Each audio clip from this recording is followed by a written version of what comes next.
Hello everyone, Bob here. Today we are going to talk about Friday the 13th, the final chapter. And if you're familiar with the series, you'll know this isn't the only time the word final is used in a title. Um, so this one picks up immediately after the end of the third one. They haul Jason's body off to the morgue, and Jason comes to and kills a coroner and a nurse, and then he escapes and heads back to his stomping grounds at Crystal Lake. Corey Feldman and his sister and his mom live along the lake, and there's like a house across the way that's like a rental property, I guess, and there's some college age kids that come and stay, and well, you can guess what happens. They get picked off one by Jason. Jason this time is played by Ted White. He is an imposing figure. He does a really good job. Tom Savini returns for the effects. Crispin Glover, who a year later would play George McFly in Back to the Future, he is in this movie. It's all in all, it is a very entertaining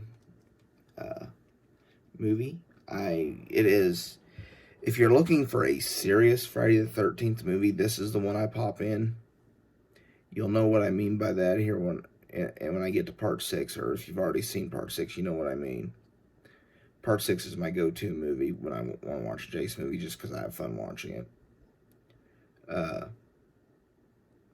The effects are good. The music's good. It's all... they pulled out all the stops because it was marketed as, like I said, the final chapter. It was going to be Jason's Unlucky Day, as the trailer says. And this one, it's a good one. It's a good one. It's not without its faults, but which one of these movies aren't? No movie's perfect, regardless of what one likes to think.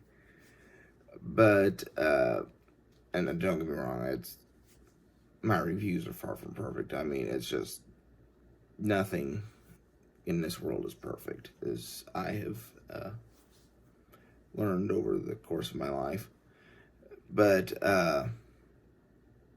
no, this is the best, definitely the best of the first 4. And that's all I've got for my quick review. And after this quick spoiler warning, we'll talk about some of the more specifics.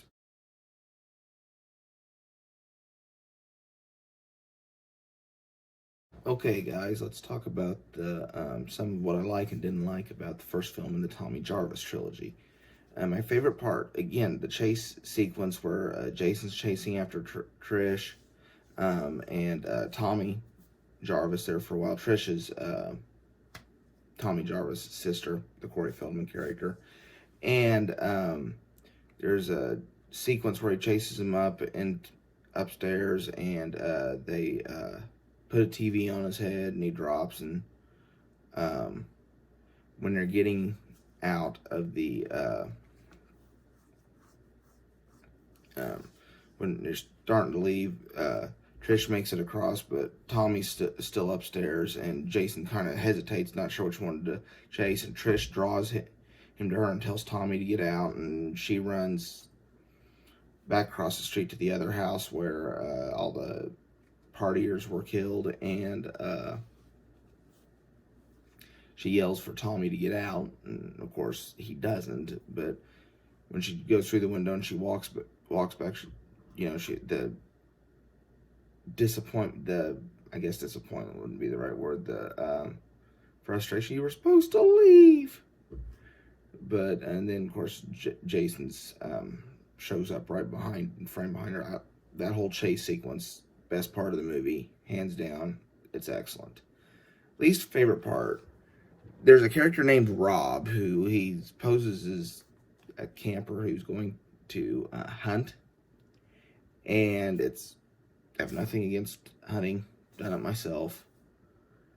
But it's later revealed that he is Sandra from Part Two's brother, and he's kind of become this Jason expert. Well, if you follow from the timeline, Sandra's only been dead like a handful of days. I mean, he wouldn't have had this time to, they make it look like it's been this quest. He's been hunting them for years, where in reality it had just been earlier that week. So, I don't know. And then, in his death scene, he just goes, "Oh God, he's killing me! He's killing me!" And really, I mean, they could have done better with that, but it is what it is. That's the worst thing that happens in this movie. I still hold it in pretty high regard. It is the worst thing. The death total, there are 14 deaths in this movie.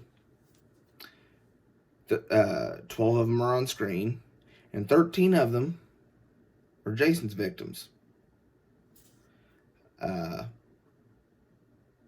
Jason gets killed himself by Tommy Jarvis at the end of this. And I know technically he comes back, but if you've obviously seen this, if you're watching the spoiler section, watching it this far, he's buried for part 5, and he's dug up again at part 6. He isn't the killer in part 5, so that that's why I'm counting him as a death in this. So that brings Jason's kill count total up to 35, and 1 for Tommy Jarvis. Like I say, he is a return character. He will be back in both part 5 and part 6. And my favorite moment from the score track of this is earlier when I was talking about when she's Tommy, you were supposed to leave at the end of that chase. The music builds, and it slowly builds as Jason chases her into the house. She gets a machete and attacks him one time. She even slices his hand open there. And it's just the way it builds, and he keeps coming. Then it kind of calms down for a second when Tommy Jarvis, who has shaved his head at this point to try to make him think he's young Jason, Jason's kind of distracted. She picks the machete up again. By this point in time, his mask's been knocked off. That's the one thing about this. You see Jason's face in every iteration except for Jason Goes to Hell. And that's something unique because Michael Myers, for instance, you see it briefly in part 1. Part 5, you used to see it a lot less than you do now, but thanks to high definition, it's a lot more clear. It was kind of hidden in the shadows back in the era of VHS. But that's it. You don't ever see Michael's face the rest of the time. I'm not counting the Rob Zombie ones. But in each of the Jason storylines, you do. But anyway, when she smacks his head with the she drops the machete after she knocks the mask off, and Tommy picks it up, and when Jason turns around, he whacks him right there in the face, and he falls down, and his head slides down. And again, awesome effect by Tom Savini, but the music, the way it builds, and for that big payoff, that was my favorite part of the musical score for this film. 2 thumbs up from me. Again, this is my favorite of the serious Friday the 13th movies. This is my favorite of the... To me, Friday the 13th can be divided into 2 eras, roughly. The early era, which would be the first 4 movies. 5's kind of a gray area because it could really go with the early era, but it kind of really isn't because Jason isn't there. But all throw that lump 5 in with the first era, and part 6 onward, because then you've got more zombie Jason, and it's just a little, it has a different feel to it. That's about the only way to put it. But of the early era, part 4 is definitely the best. It's the one I would recommend watching. Of course, not that there's a storyline that you can't follow, but I mean, it's better to watch them in sequence, because you'll have a little more appreciation for it, because it builds.